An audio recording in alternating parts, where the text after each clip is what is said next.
오늘 말씀은 다니엘서 7장 13절에서 14절까지입니다. 같이 읽겠습니다. 내가 밤에 또 환상을 보았습니다. 사람같이 생긴 분이 하늘 구름을 타고 오셨습니다.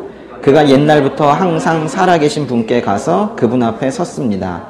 사람같이 생긴 분은 하나님께 힘과 영광과 나라들을 받고 모든 백성들과 나라들과 각기 다른 언어를 쓰는 사람들에게 경배를 받았습니다.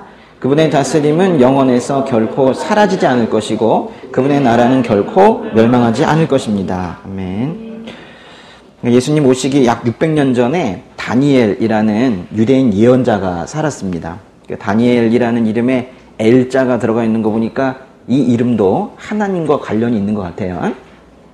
이 다니엘은 하나님은 나의 심판자라는 뜻입니다. 하나님은 나의 심판자다.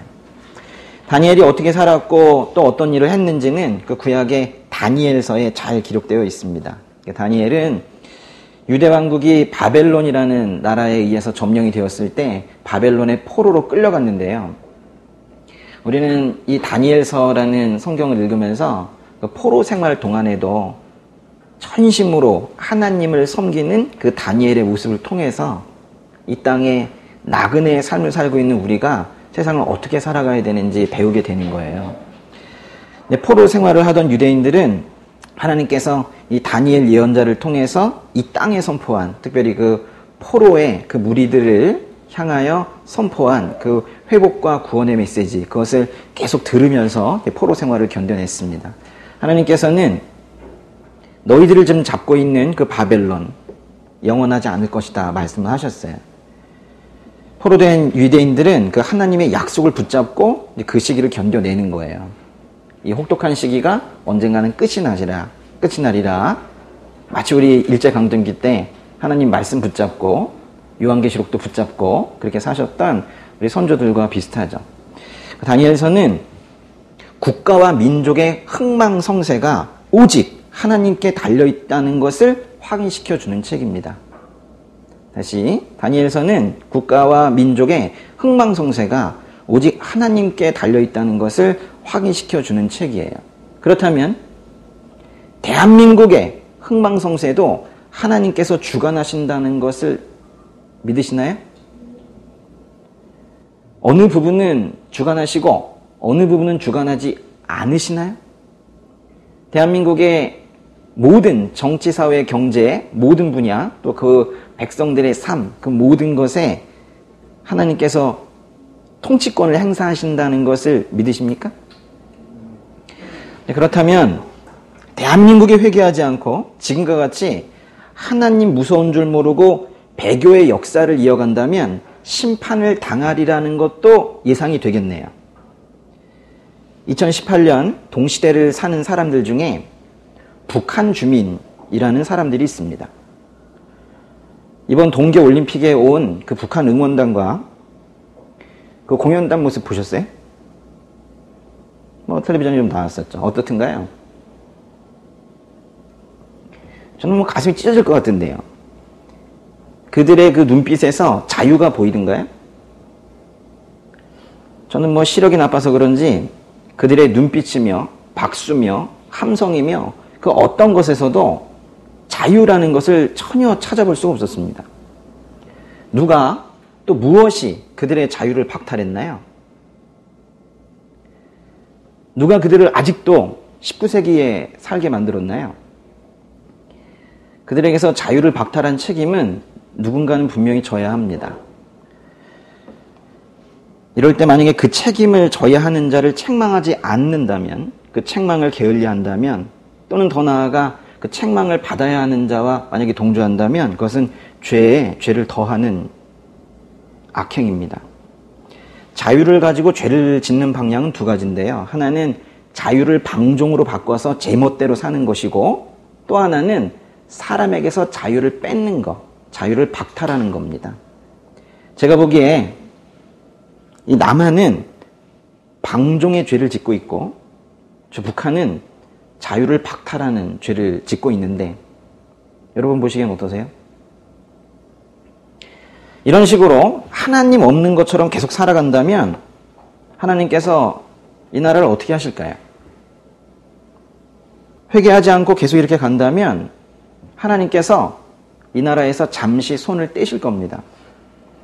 그래서 하나님의 보호하심이 거쳐지면, 없어지면 그 다음에 언제까지인지 모르겠지만 이 나라는 사탄의 손아귀에서 한참을 살아가게 될 거예요. 유대 왕국도 이제 그런 식으로 멸망하고 다니엘을 포함하여 많은 사람들이 머나먼 동쪽 바벨론까지 포로로 잡혀갔습니다. 머나먼 이역 땅에서 밤이 되어서 잠자리에 든다고 생각해 보세요. 그날의 고단한 삶으로 인해서 피로는 쌓여 있지만 고향 생각이 나서 잠이 쉽게 들지 않을 것 같습니다. 피곤한데 잠 안 오는 그거 아세요? 눈밑이 아파오고 그 느낌 아시죠? 눈꼬리에는 뭔가 고이고 그러다가 이제 겨우 잠이 들겠죠.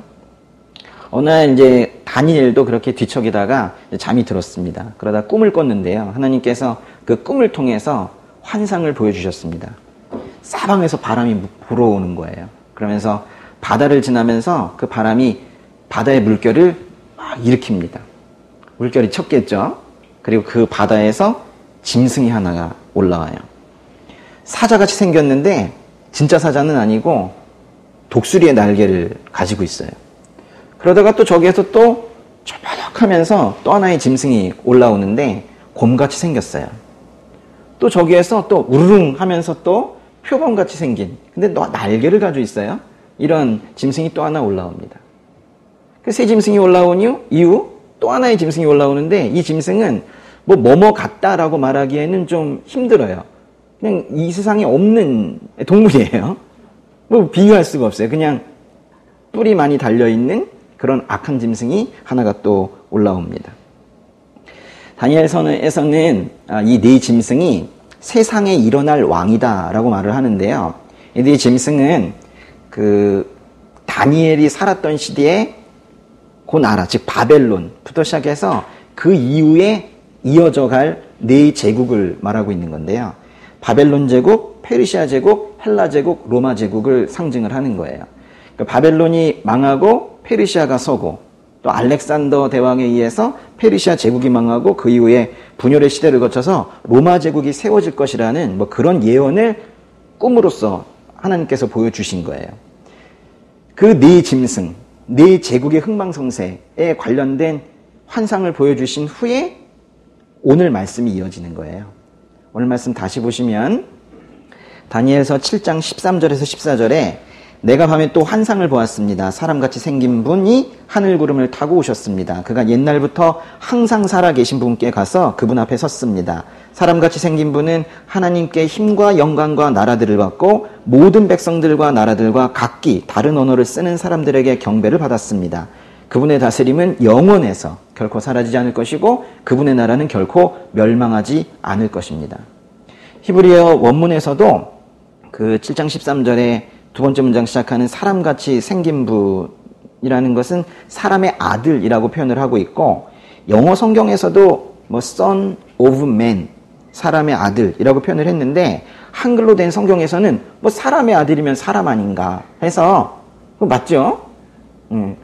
소의 아들은 소겠고 사람의 아들은 사람이겠고 뭐 그런 의미입니다. 그래서 사람의 아들은 사람이다라고 해서 아예 사람이라고 의역을 해서 그게 번역을 해놓았습니다.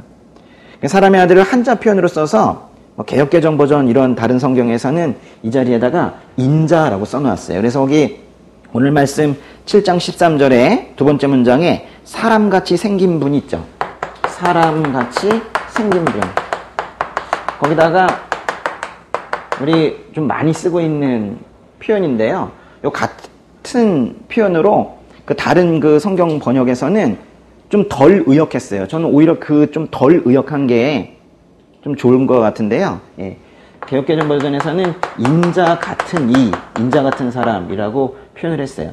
여기서 인자는요, 뭐 인자하다 할 때 그 인자가 아니고, 요거는 사람 인자에다가 아들 자자 쓰는 이 인자예요. 말 그대로 son of man이죠, 그렇죠? 사람의 아들, 사람이다 이런 뜻입니다. 우리말 성경은 사람의 아들이면 곧 사람을 말하는 것이 아니겠는가 라면서 사람같이 생긴 분 이렇게 이제 번역을 해 놓았는데 인자 또는 사람의 아들 또는 영어식으로 son of man이라고 하는 것이 더 이해하기가 쉬울 것 같아요. 그래서 오늘 설명을 드리면서 인자라는 표현을 좀 쓰도록 하겠습니다. 다니엘은 인자 같은 이가 하늘 구름을 타고 오는 것을 보았대요. 구름을 타고 오는 분이 누굴까요? 일단 사람은 아닐 겁니다. 그렇죠? 네, 그래서 구름을 타고 온다는 표현은 우리 성경 전체에서 다 신적인 권위를 가지고 있는 분에게 쓰고 있는 말인데요. 그러고 보면 여기에서 인자란 단순한 인간을 말하는 건 아닌 것 같습니다. 또 그분은 옛날부터 항상 살아계신 분께 가서 그분 앞에 섰대요. 옛날부터 항상 살아계신 분은 하나님이신데요. 그분과 지금 함께 계시는 분이고 또 하나님께 힘과 영광과 나라들을 받고 모든 백성들과 나라들과 각기 다른 언어 모든 사람들로부터 경배를 받는 분이 돼요. 그분의 다스림은 영원해서 결코 사라지지 않을 것이고 그분의 나라는 결코 멸망하지 않을 거래요. 이런 표현들을 볼 때 여기서 인자, 사람이라는 것은 단순한 인간이나 천사와 같은 영적 존재를 넘어서는 그럼 뭔가는 좀 다른 그런 분인 것 같습니다. 옛날부터 항상 살아계신 분, 즉 하나님과 함께 계시며 모든 백성들과 나라들과 각기 다른 언어를 쓰는 사람들에게 경배를 받으실 분, 분명히 누군 것 같아요? 예수님이신 것 같은데요. 그러고 보니까 예수님께서 로마 제국 때 오셨죠. 그 네 짐승 중에 그 마지막 짐승 이야기 다음에 지금 말씀이 나오는 건데 그 마지막 제국이 바로 로마 제국이에요. 그 로마 제국 때 바로 예수님께서 오신다는 즉 그 말씀을 지금 다니엘서 7장에서 이야기하고 있는 거예요.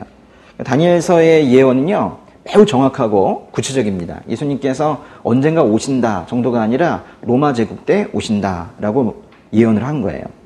그래서 어떤 사람들은 이게 너무 정확하니까 이 다니엘서라는 책은 포로로 잡혀갔을 때 그때 써진 게 아니고 어떻게 600년 이후를 내다보느냐. 그건 말이 안 되고 로마 제국 시작될 즈음에 거의 모든 일들이 다 제국들이 바벨론, 페르시아, 헬라 제국 그리고 로마 제국까지 갔을 때 그때쯤 그 모든 역사를 보고 나중에 쓴 것이다 라고 주장하는 사람들까지도 생겼어요.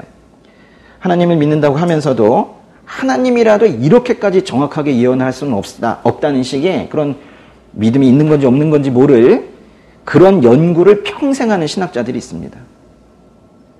왜 신학을 하는지 모르겠지만 그렇게 평생을 허비하는 분들도 있어요. 실은 뭐 다니엘서뿐만 아니라 모든 성경의 예언서는 그 예언이 너무나도 정확해서 그 정확성 때문에 많은 사람들의 공격의 대상이 돼요. 그런데 하나의 예언서를 이제 부인하려고 난 다니엘서를 한번 망가뜨려 볼 테야 이래가지고 한 신학자가 붙어가지고 꼬투리를 잡으려고 평생 연구를 해보지만 연구에 연구를 거듭할수록 그 예언서의 예언이 실제로 과거에 있었던 실제 예언이었다. 참 예언이었다는 게 계속 드러나고 마는 거예요. 그리고 또 예언서들이 다 연결되어 있거든요. 이사야서, 미가서, 스가랴서, 예레미야서 이런 거 다 연결되어 있거든요. 연결되어 있어서 하나의 예언서를 공격해서 그 신뢰도를 떨어뜨려 보려고 해도 다른 예언서들이 역시나 든든하게 서 있기 때문에 또 그 믿음 없는 학자들의 시도가 계속 실패하게 되는 거예요. 성경의 예언은 정확합니다. 왜 그럴까요? 구약 성경에 대선지서, 소선지서라고 되어 있는 그 많은 예언서들의 예언은 정확하게 이루어집니다. 왜 그럴까요? 예언은 하나님께서 예언자를 통해서 이 땅에 선포하시는 것인데 그렇게 선포하시고 그 일을 직접 이루시는 분이 하나님이시기 때문에 정확할 수밖에 없죠. 누가 명령을 내리고 따라하는 것이 아니라 그분이 말씀하시고 그분이 하시는 것이기 때문에 정확할 수밖에 없는 거예요. 사람의 예상은 빗나갑니다. 제가 예전에 그런 예상을 해본 적이 있었거든요.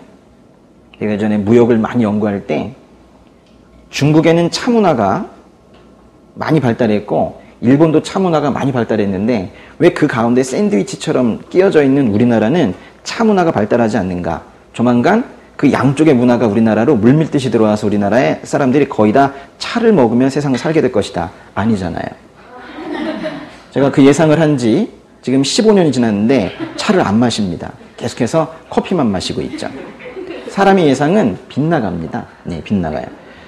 그렇지만은 하나님의 예언은 정확해요.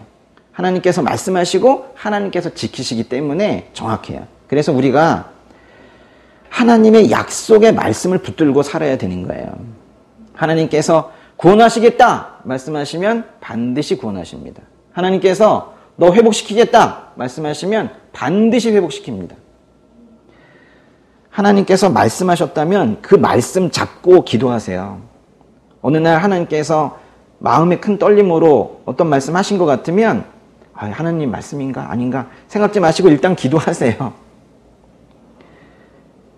인내하시면서 계속 하나님만 바라는 그 삶을 살고 있다 보면 어느새 자기도 모르게 자기를 옥죄던 그 덫이 모두 사라진 걸 몇 년 후에 발견하게 되죠.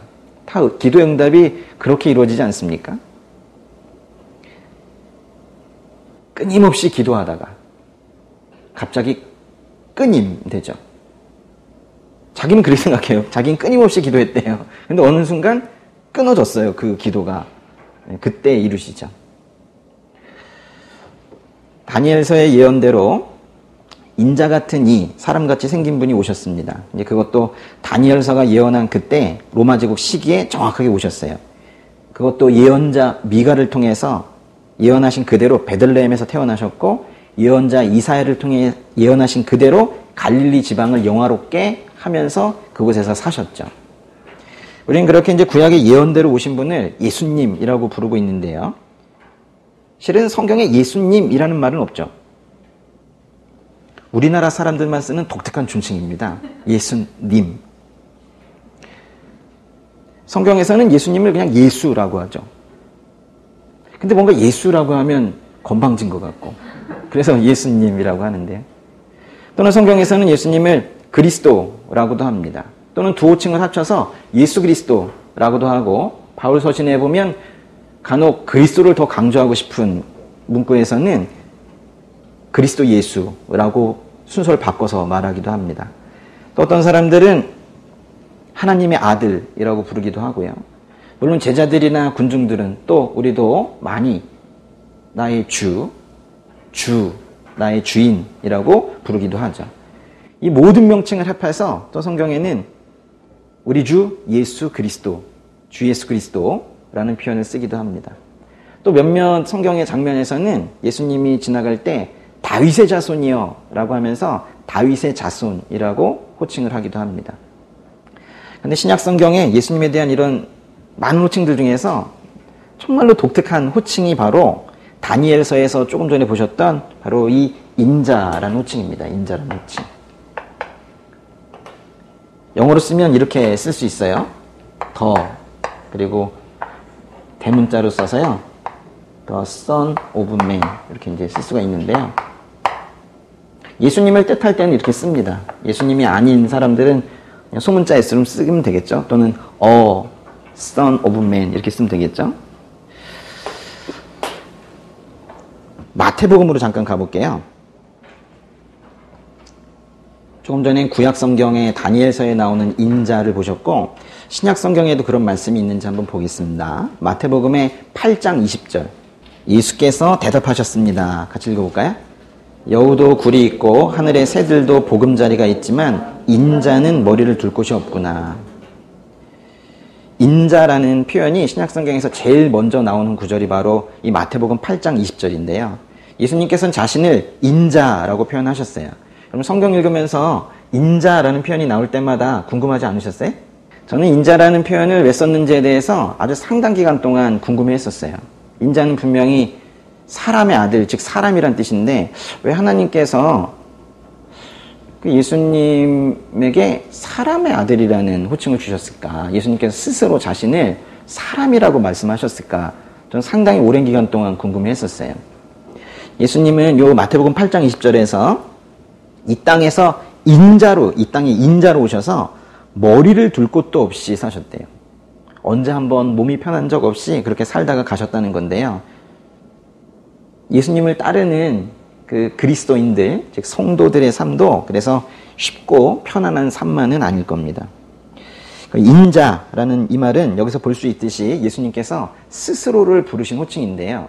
예수님께서 자신을 인자라고 표현을 했기 때문에 그 제자들이 함부로 이 표현을 쓰지 않았습니다. 그래서 인자라는 표현은 예수님에게만 씁니다.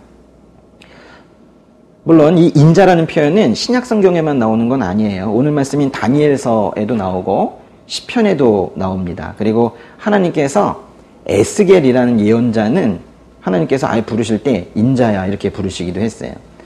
물론 우리말 성경에서는 그 모든 것들이 다 그 인자와 이 인자는 다르기 때문에 그건 사람이라고 해석해야 된다라고 해서 아예 우리 우리말 성경에서는 사람아 이렇게 다 번역을 해놨는데요.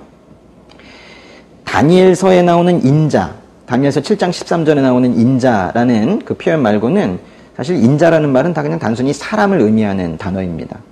그런데 예수님께서 자기 호칭으로 스스로를 자칭 인자라고 하신 요 인자라는 표현과 가장 가까운 구약의 말씀이 오늘 말씀인 다니엘서 7장 13절이에요. 그래서 오늘 그걸 좀 보려고 하는 건데요.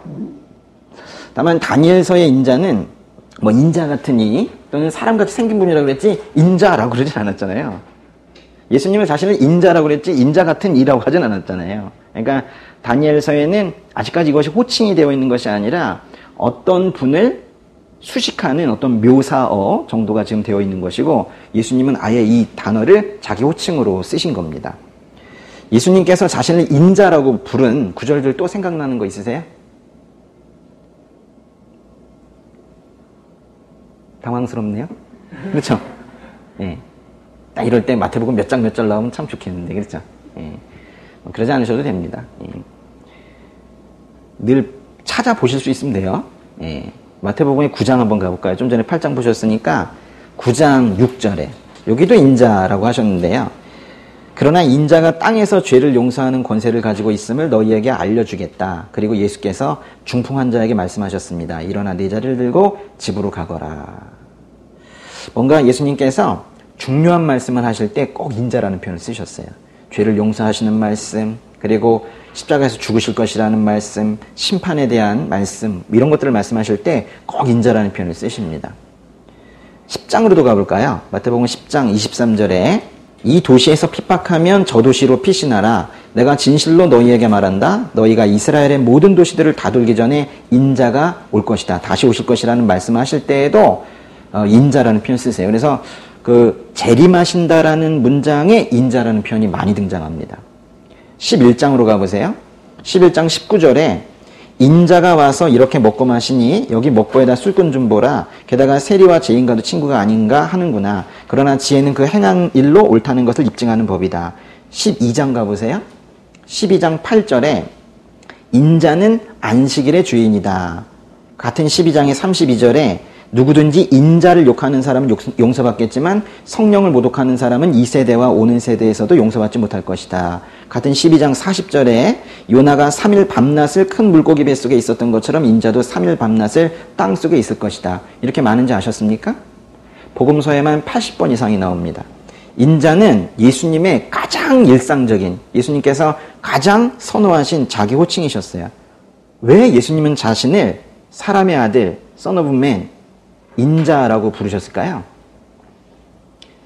오늘 말씀은 조금 어려운 듯 보이기도 하지만 매우 중요한 말씀이기 때문에요. 그리고 또 이와 관련된 그런 설교가 또 많지도 않아요. 그래서 오늘 좀 잘 아셨으면 좋겠는데요.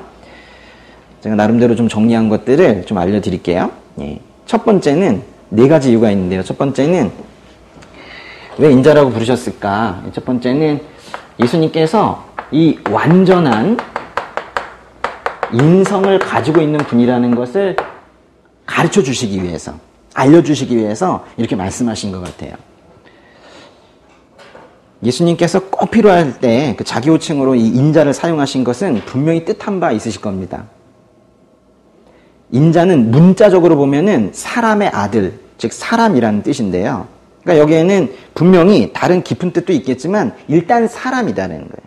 예수님이 사람이라는 거예요. 예수님은 이 인자라는 호칭을 통해서 자신이 사람이라는 것을, 그것도 완벽한 사람이라는 것을 말씀하시고 싶었던 것 같아요. 우리는 그것을 예수님의 인성이라고 하는데요.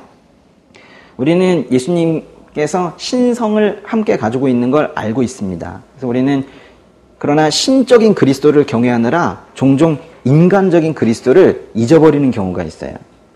교회는 그 예수님의 참된 인성을 덮어버릴 만큼 예수님의 신성을 과도하게 부각시켜서는 안 돼요. 요한복음 8장 40절에 제가 읽어드릴게요. 그러나 지금 너희는 너희에게 하나님께 진리를 듣고 말해준 사람인 나를 죽이려고 한다. 아브라함은 이런 일을 하지 않았다. 하시면서 너희에게 하나님께 진리를 듣고 말해준 사람인 나를, 예수님께서 직접 당신을 사람이라고 표현을 하셨어요.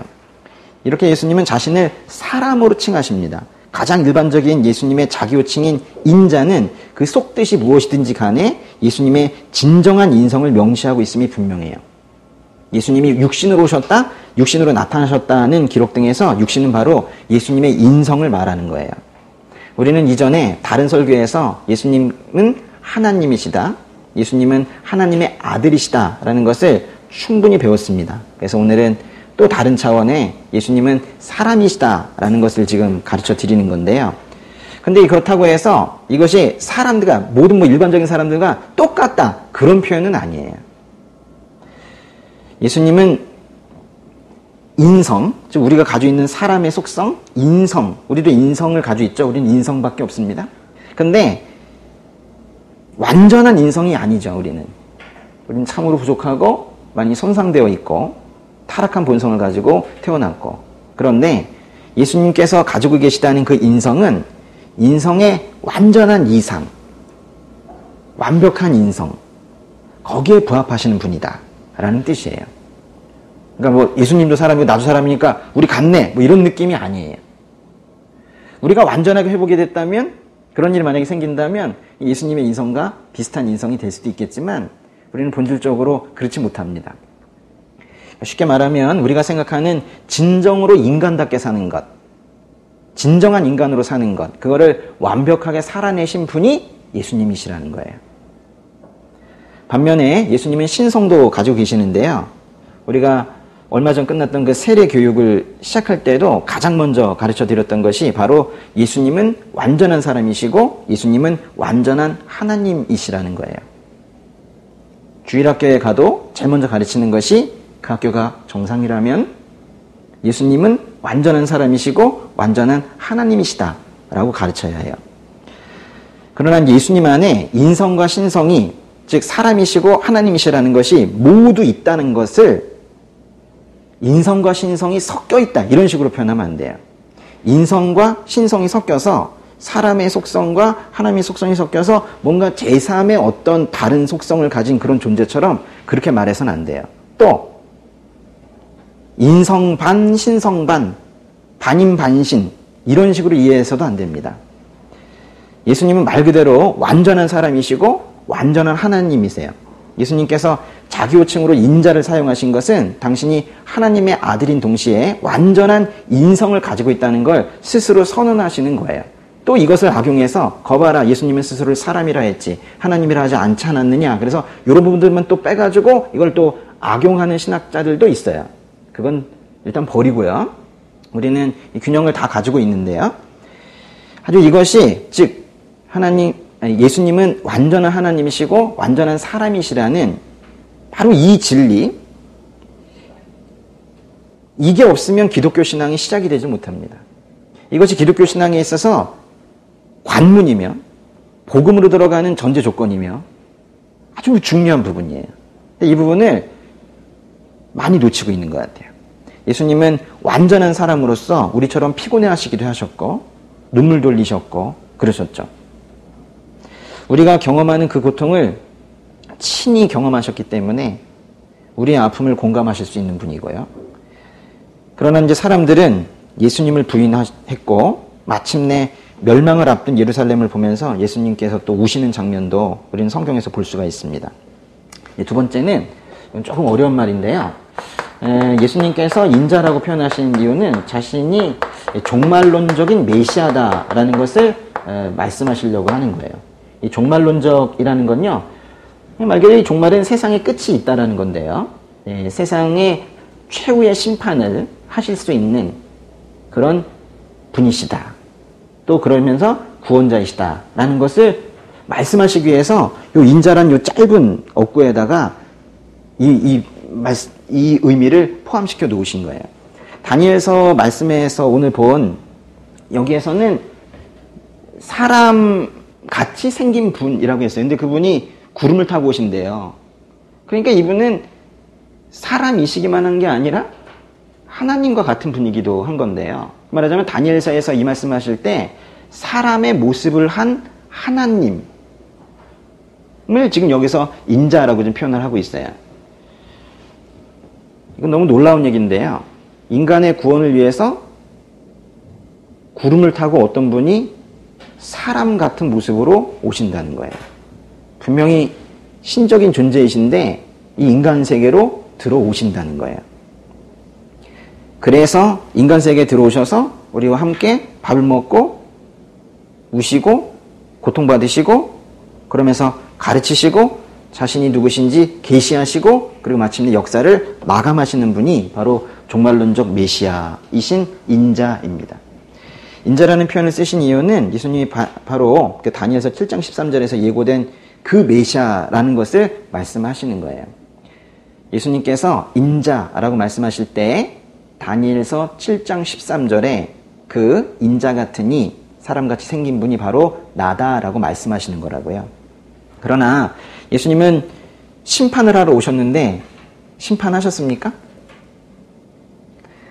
다니엘서 7장 13절과 14절을 보면 이분이 오시기만 하면 모두가 다 심판을 받는 것인데 이분은 심판을 하시기 전에 먼저 구원을 하시길 원하셨어요.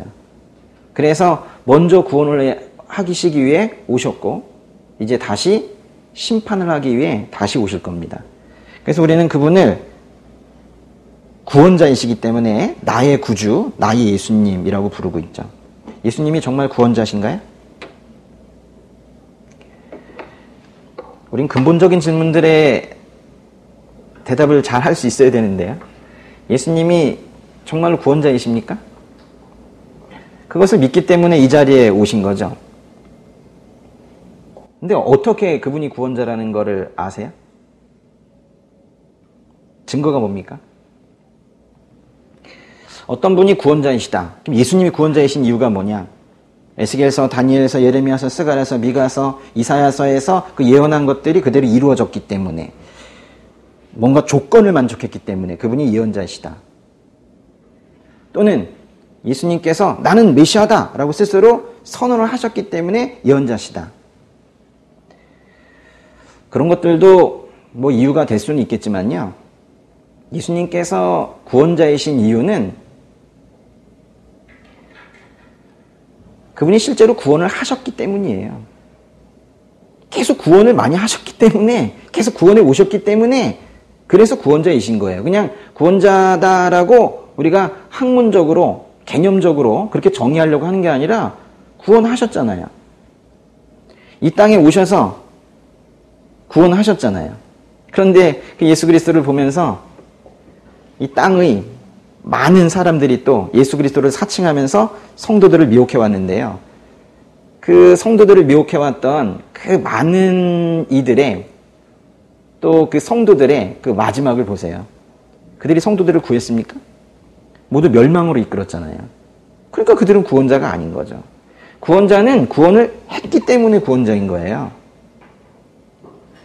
구원자 예수님께서 역사 속에서 그 엄청난 구원의 역사를 써오신 것을 보더라도 예수님은 구원자이시고 멀리 볼 것 없이 그분이 여러분 각자의 삶, 자신의 나의 개인의 삶에 행하신 그런 선한 것들을 생각해 보세요. 벌써 다 잊었습니까?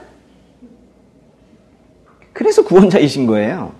물욕에 차 있었고 음욕에 빠져 있었고 탐욕에 가득했던 난 욕 아주 좋아하는데요.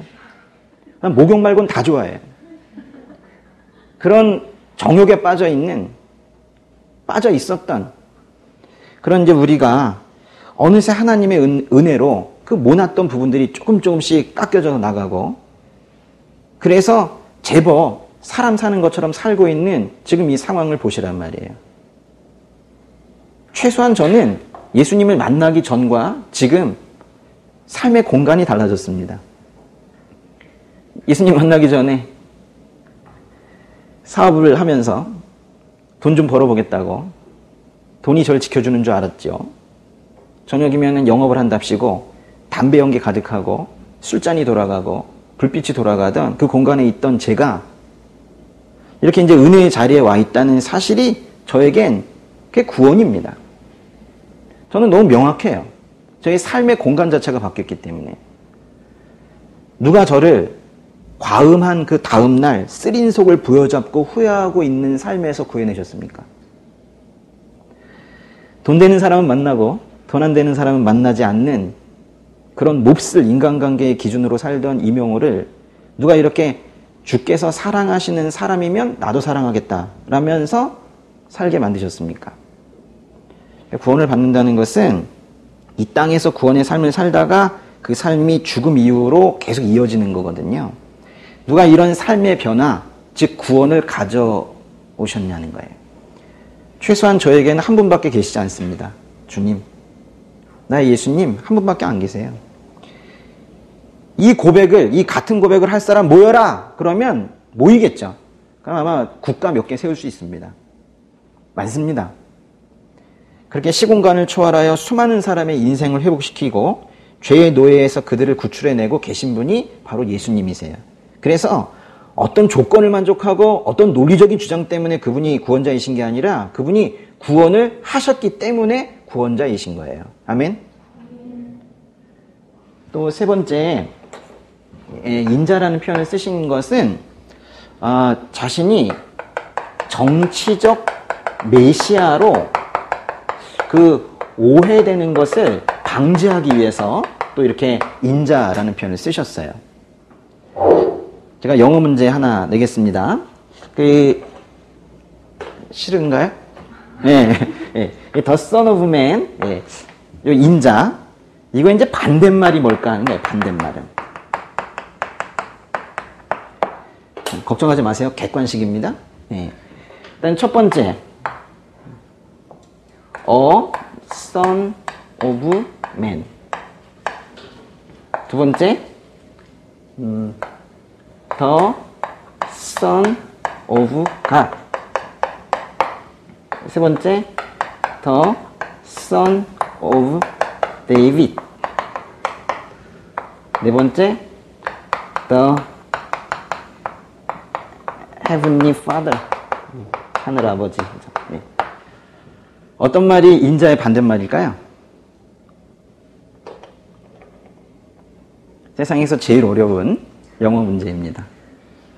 왜냐하면 신학적인 스펙트럼에 따라서 답이 다 달라지거든요. 저도 못 풀어요. 제가 냈지만 풀 수 없는데요. 너무 어렵지만 다 반대말이 될 수 있을 거예요. 이건 일반적인 사람을 얘기하는 거니까 뭔가 다른 차원이 있고 또 사람의 아들이라는 것과 하나님의 아들이라는 건 뭔가 좀 다르니까 신성과 인성이어서 좀 다를 수 있고 이 4번은 아예 하나님 아버지 성부 하나님만 얘기하는 거니까 좀 좀 다를 수도 있고 그래요. 다 답이 될 수 있습니다. 그런데 다른 거는 어떻게 보느냐에 따라서 뭐 반대말이냐 아니면 보충하는 말이냐 뭐 이렇게 얘기할 수 있겠지만은 요거 있죠. The Son of David. 다윗의 자손이란 뜻인데요. 다윗의 자손이라는 요 말이 The Son of Man, 저 인자의 확실한 반대말이 되는 것은 분명합니다. 아주 중요한 얘기인데요. 마태복음 9장으로 다시 한번 가보세요. 마태복음 9장의 27절. 예수께서 그곳을 떠나 길을 가시는데 눈먼 두 사람이 예수를 따라오면서 소리 질렀습니다. 뭐라고 그랬어요? 다윗의 자손이여 우리에게 자비를 베풀어 주소서. 예수님은 눈이 먼 사람들의 눈을 많이 뜨게 해주셨는데요. 눈먼 두 사람이 달려오면서 제 눈 좀 뜨게 해주세요 라고 하면서 부르기를 다윗의 자손이여 라고 예수님을 불렀어요. 조금 더 넘어가셔서 마태복음 15장 22절로 가보세요. 그 지방에 사는 한 가나안 여자가 예수께 와서 울부짖었습니다. 뭐라고 했습니까? 자비를 베풀어 주십시오. 주 다윗의 자손이여. 제 딸이 귀신 들려 몹시 괴로워하고 있습니다. 제발 고쳐주세요. 다윗의 자손이여. Son of David. 이렇게 부른 거예요. 이렇게 이제 사람들은 예수님을 다윗의 자손이여 라고 부르는데요. 왜 이렇게 불렀을까요? 예수님은 스스로 이렇게 말씀 안 하시는데 다윗의 자손이여 이렇게 불렀단 말이에요. 로마의 식민지였던 그 당시에 이 지역 사람들은 성경에 기록된 그 다윗의 혈통에서 나온 구원자가 자신들을 구해낼 것이고 그분이 바로 예수님일 거라고 생각했기 때문에 바로 저분이 성경의 그분이야 라고 생각했기 때문에 다윗의 자손이요 이렇게 부른 거예요. 그런데 Son of David, 즉 다윗의 자손이란 이 호칭은 다분히 정치적인 용어예요. 정치적인 용어라고요. 예수님께서는 자신이 말을 타고 칼을 휘두르고 기병부대를 이끌고 그렇게 다니는 정치적 메시아가 결코 아니라는 것을 말을 하고 싶었던 거예요. 그는 오히려 예수님은 스가랴의 예언대로 예루살렘에 입성하실 때 나귀 새끼를 타고 뚜걱뚜걱 그렇게 입성하시는, 또 십자가에서 죽어서 죄인의 죄값을 치르시는 그런 분이심을 분명히 하고 싶었던 거예요. 칼로 세상을 호령하는 메시아가 아니라 오히려 십자가에서 죽으시는, 오히려 죽으러 오신 그런 구원자라는 것을 명확히 하고 싶으셨던 거예요. 그래서 예수님께서는요, 이렇게 누가 다윗의 자손이요 라고 부르시면 대답을 안 하셨어요. 대답 안 하시고 그냥 치유하셨어요. 치유하시고 그러면서 또 돌아셔서는 또 나는 인자다, 난 Son of David이 아니라 Son of Man이다 이렇게 말씀을 하셨어요. 이것은 이제 평화라는 개념에 대한 것이 달랐던 거예요. 평화, 평강. 여러분 평안하세요? 평화로우세요? 평강이 있으십니까? 전쟁터예요? 평화라는 건요, 사실 전쟁이 없는 거예요. 그리고 또 불편함이 없고 그냥 잘 사는 거예요, 평화가. 평화에 대한 개념이 당시에 예수님께서 생각하셨던 평화와 그 예수님을 따라다녔던 그 수많은 군중들의 평화의 개념이 달랐던 거예요. 그 군중들이 원했던 평화는 로마 제국을 군사적으로 또 정치적으로 물리쳐서 다시 그들이 그 팔레스타인 지방의 주권을 가지는 그런 평화였죠. 그들의 입장에서는 그것이 선이었지만 예수님께서 그들에게 주시려고 하는 평화와는 다른 거였습니다. 그러니까 말하자면 군중들이 원하는 평화는 칼로 치는 거예요. 그래서 칼로 쳐서 한쪽이 한쪽을 쳐서 한쪽은 멸망하고 한쪽은 평화를 누리는, 그래서 한쪽만 평화를 누리는 당파적인 평화였는데요. 그건 결국 보복을 이끌어옵니다. 근데 예수님께서 주시려고 한 평화는 하나님의 평화였는데요. 자신의 몸을 십자가에서 못 박아서 이쪽 사람이나 저쪽 사람이 아닌 사탄 마귀의 권세를 박살내고 세상의 모든 사람을 죽음이라는 궁극적인 두려움에서 구하시며, 정말 중요한 것은 예수님께서 말씀하신 평화라는 것은 하나님과 사람을 화해시키는 거였었어요. 죄로 인해 끊어져 있던 하나님과 사람들을 이어주는 그 평화를 위해서 이 땅에 오신 거지 로마 제국을 물리치기 위해서 오신 게 아니라는 거예요. 너무 달랐죠. 평화가 우리의 목적이 되어야 합니다. 괜찮은 거예요. 근데 평화가 목적이 되기 위해서는 그 평화를 잘 정의해낼 수가 있어야 돼요. 우리가 생각하는 평화는 다른 이들을 치고 내가 혼자 사는 당파적인 평화여서는 안 되고, 하나님과 다시 교제하게 되는, 하나님과 죄로 인해 끊어졌던 그 관계가 다시 이어지는, 그것이 우리의 평화여야 되는 거예요. 그래서 그런 어떤 정치적 메시아로 자신을 오해하게 될까봐 그 걱정을 좀 하셨고요. 그 다음에 이제 네 번째, 마지막 이유인데요.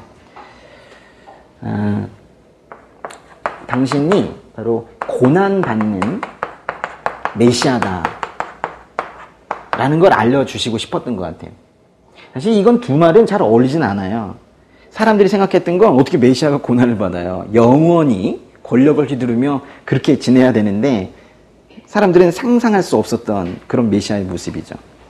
예수님께서 고난받으신 후 인자로서 영광을 받으시기 위해서 인자라는 호칭을 쓰셨는데요. 그래서 인자라는 호칭은 특별히 많은 데 나오지만 십자가 죽음의 상황에서 인자라는 표현이 막 쏟아져 나옵니다.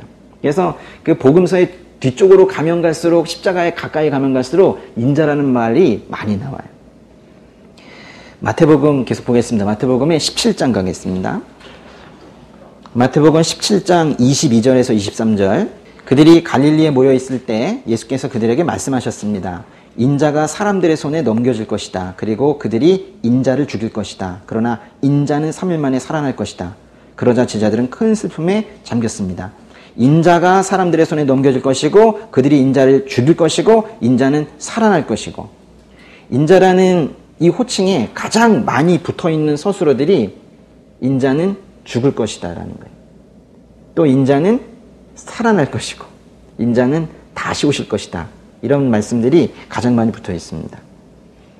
그러니까 예수님을 통한 예수님께서 하신 이 구원의 가장 중요한 부분에 있어서 그런 말씀하실 때는 자신을 꼭 인자라고 호칭을 하셨어요. 예수님은 십자가에서 저와 또 여러분의 죄를 치르시기 위해서 이렇게 오셨습니다. 좀 다른 말로 하면 우리 대신 형벌을 받으시기 위해서 오신 건데요. 형벌을 받으려면 뭐가 있어야 돼요? 육신이 있어야 됩니다. 이 형벌이라는 것은 육신의 고통, 마음의 고통, 영혼의 고통, 이런 것들이 포함이 되어 있는 게 바로 형벌이에요. 그래서 예수님은 그저 구름 위에 저 천상에 신적인 존재로만 있으실 때에는 형벌을 받으실 수가 없는 거죠. 그래서 예수님께서 육신과 영혼의 고통을 모두 느낄 수 있는 사람이셔야 됐던 거예요. 그래서 예수님께서 세상 죄를 지고 결국에는 그 모두 지고 저 지옥의 가장 밑바닥까지 떨어지셨습니다. 물론 하나님께서 다시 건져 올리셨는데요. 스스로 죄인이고 자기의 생명을 상실한 인간은 다른 사람을 위해서 내가 저 사람의 죄를 대신 갚겠다는 속죄, 이걸 할 수가 없습니다. 오직 죄 없으신 사람, 죄가 없는 사람이신 예수님만이 그 속죄를 완벽하게 하실 수 있었기 때문에 예수님은 인자이셔야 했던 거예요. 인자가 아니시면 십자가의 대속을, 우리 대신 형벌을 지는 것을 하실 수가 없는 거예요.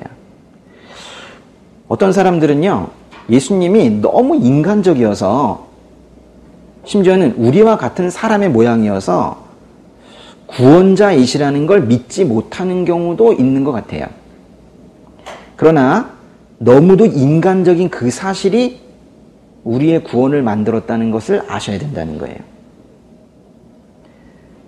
인자의 모습으로 오신 것 때문에 그분이 우리의 구원자인가 의심할 것이 아니라 우리의 구원을 위해서 인자이실 수밖에 없는, 좀 더 쉬운 말로 하면 사람이실 수밖에 없었다라는 것을 아셔야 된다는 거예요.